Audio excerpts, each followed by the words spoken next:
Goeiemôre. Kan jy glo, dis waarlik 4 Maart, die eerste Woensdag van Maart in hierdie jaar 2026. My naam is Estie Geldenhuys en wat 'n voorreg om vanoggend weer vroeg hier in die tuin te kan staan en nog 'n psalm met jou te kan saam oorweeg, oordink, bedink. Kom ons sê dankie vir nog 'n psalm, Psalm 13, wat ons Vader vir ons gegee het deur koning Dawid, omdat ons iets het om daaruit te leer. Dankie Vader dat ons nou eers net hierdie psalm vir U kan teruggee. Dankie dat U presies weet waar elkeen van ons vanmôre staan en waarom ons vir watter deel van die psalm ons vandag hierdie psalm nodig het. Maar Vader, ek bid dat U alleen die een is wat vandag hierdie boodskap aan ons sal oordra en dat U dit so diep in ons harte sal insit dat ons dit nie kan ignoreer nie. Help ons om te ontvang en dan waaragtig in U te reageer op dit wat U ons gee, nie sommer net te negeer of te verloor dadelik weer nie. Asseblief Vader, ek vra dit in die naam van Yeshua. Halleluja, amen. Nou ja, die Afrikaanse ou vertaling lees Psalm 13 as volg. En let op, daar is 6 verse, maar vers 1 is die aankondiging vir die musiekleier in Psalm van Dawid. So dis nou nie reg dan deel van die inhoud van die psalm nie, né? Kom ons hoor hoe lees hy van vers 2 af verder. Koning Dawid vra: Hoe lank, Here, sal U my altyd deur vergeet? Genigtig. Wat 'n opening van 'n psalm of van 'n gesprek. Hoe lank, Here, sal U my altyd deur vergeet? Stop net gou daar. Gebeur dit nie met my en jou ook nie? Dat ons sê, Vader, waar is U? U is ver, U is weg. Ek voel ek maak nie kontak nie. Is dit dalk wat koning Dawid presies hier bedoel het toe hy hierdie woorde geskryf het? Dan gaan hy verder met vers 2. Hoe lank sal U vir my U aangesig verberg? Kyk, koning Dawid maak dit duidelik. Hy is alleen. Hy soek die aangesig wat hy nie kry nie, want hy word vir hom verberg. Vers 3. Hoe lank, en let nou gou net op, dat ek myself in rede val. In vers 2 het hy 2 keer gesê, hoe lank, Here? Eerste keer sal U my altyd deur vergeet. Die tweede keer, hoe lank sal U aangesig my verberg? En waaragtig nou in vers 3 begin hy weer met, hoe lank sal ek planne beraam in my siel, met kommer in my hart oordag? En dan waaragtige 4de keer, hoe lank sal my vyand hom oor my verhef? Hierdie 4 keer gebruik van die woorde, hoe lank, gee mens werklik die indruk, dat toe koning Dawid hierdie psalm geskryf het, was daar baie dinge, wat vir hom nie reg geloop het nie. En met hierdie 4 keer se, hoe lank, is dit asof hy uitroep, red my net uit my situasie uit. Come on, is dit nie vir my jou ook bekend nie? Gebeur dit nie met ons ook, dat goed net bly dwars voeter en niks kom reg nie, en weet jy wat, dink daaraan, as jy weer so voel, koning Dawid het ook so gevoel, en gaan dan terug na Psalm 13, en gaan kyk, waar, hoe het hy by sy oplossing uitgekom. Ek lees vers 4.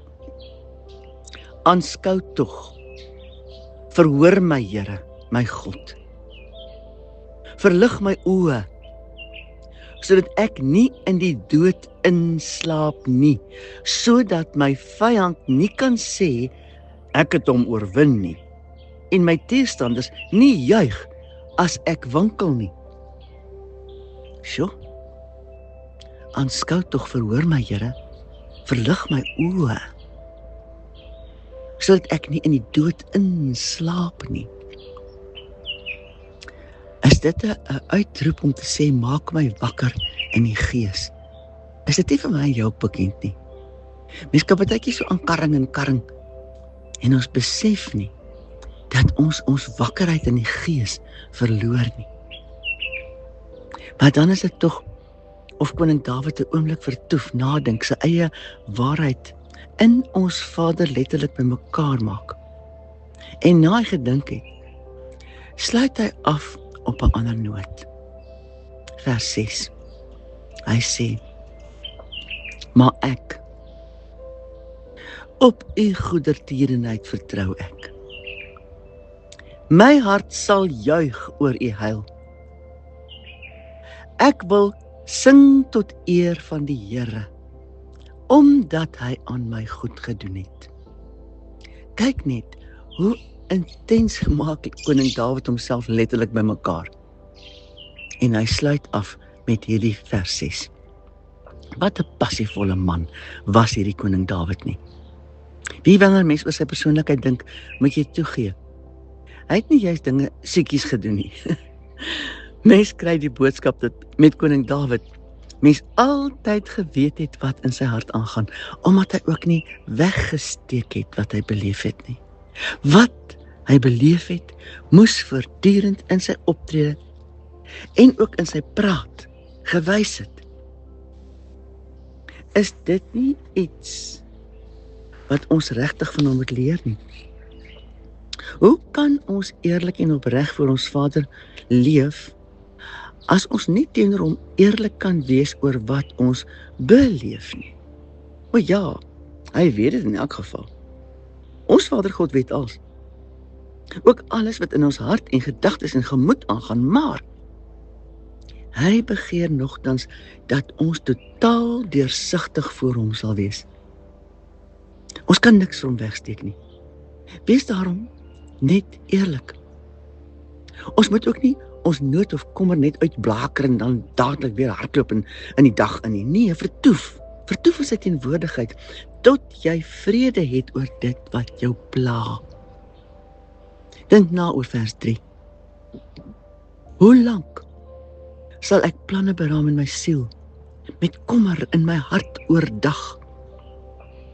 Hoe lank sal my vyand hom oor my verhef?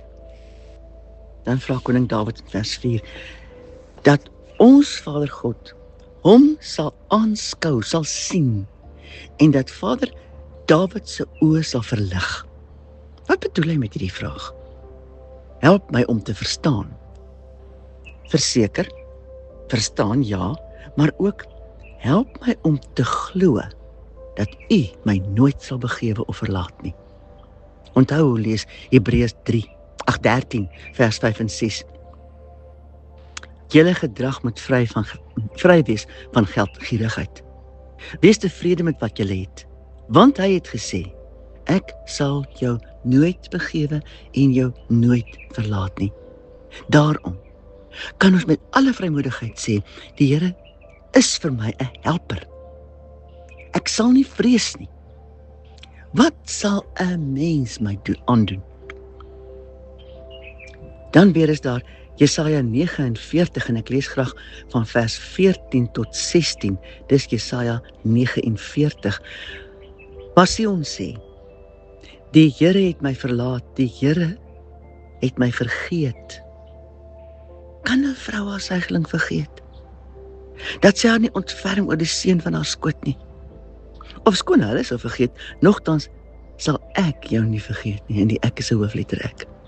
Kyk, ek het jou in die handpalms gegraveer.